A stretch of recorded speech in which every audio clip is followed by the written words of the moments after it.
तो दोस्तों इरेडा एक मल्टी बैगर कंपनी जो रही है, इसने अभी रिसेंटली अपने रिजल्ट सेकंड क्वार्टर यानी कि सितंबर 2024 के क्वार्टर के अनाउंस कर दिए हैं। देख लेते हैं कैसे रिजल्ट्स हैं। तो यहाँ पर अगर आप देखेंगे, कंपनी ने ऑलरेडी एक मल्टी बैगर रिटर्न दी है। पिछले एक साल में लगभग 4 गुना इसका प्राइस हो चुका है। अगर हम रिजल्ट्स पे चलते हैं यहाँ पर, तो रिजल्ट्स की अगर हम बात करते हैं तो 38% की रेवेन्यू की ग्रोथ यहाँ पर आई है, अगर हम ईयर ऑन ईयर देखते हैं। इसके अलावा अगर आप देखेंगे प्रॉफिट आफ्टर टैक्स, यहाँ पर भी 36% की ग्रोथ है, और ग्रॉस एनपीएस में गिरावट देखने को मिली है अच्छी खासी। इस हिसाब से नेट एनपीए में भी एक अच्छी गिरावट यहाँ पर इस कंपनी में देखने को मिली है। ओवरऑल एक अच्छे नंबर्स यहाँ पर कंपनी पेश किए हैं। हाफ ईयर के अगर हम रिजल्ट्स देखते हैं, टोटल हाफ ईयरली कैसा रहा है, तो यहाँ पर भी 35% की ग्रोथ है रेवेन्यू में, और प्रॉफिट में लगभग 33% के आसपास की ग्रोथ है। तो एक्सपेक्टेशन से बेटर नंबर्स यहाँ पर कंपनी ने पेश किए हैं। इसके अलावा अगर हम यहाँ पर देखते हैं कि क्वार्टर ऑन क्वार्टर भी अगर आप देखते हैं, तो भी revenue from operations, operating profit, profit before tax, her levels पे एक इम्प्रूवमेंट यहाँ पर कंपनी ने दिखाई है। तो ओवरऑल जो मार्केट की एक्सपेक्टेशन थी उसके हिसाब से एक अच्छी रिटर्न्स यहाँ पर कंपनी देती हुई नजर आई है।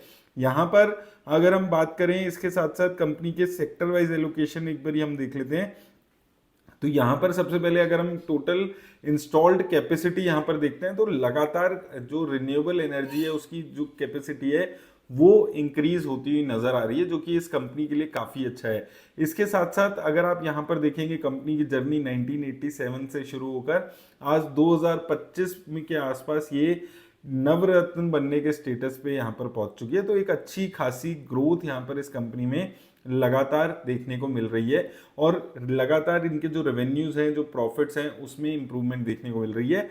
हालांकि एक नंबर है जो इसका इस वक्त इस बार के कोर्स में अच्छा नहीं आया, वो इसके जो मार्जिन हैं उसमें गिरावट आई है। जो मार्जिन 30% से ऊपर के चला कर रहे थे, वो गिरकर 29% के आसपास के आ गए हैं। तो मार्जिन में गिरावट देखने को मिली है। मार्जिन की गिरावट एक यहाँ पर रीजन रहने वाला है कि कंपनी ने अभी यहाँ पर थोड़ा सा स्लाइट नीचे यहाँ पर इसके क्वार्टर ऑन क्वार्टर लेवल्स में प्रॉफिट आए। नहीं तो क्वार्टर ऑन क्वार्टर लेवल पे अगर आप रेवेन्यू में देखेंगे, एक अच्छी इंप्रूवमेंट रेवेन्यू में है, लेकिन उसके बाद भी प्रॉफिट्स में उस लेवल की इंप्रूवमेंट की ऑन क्यू बेसिस पे नहीं है।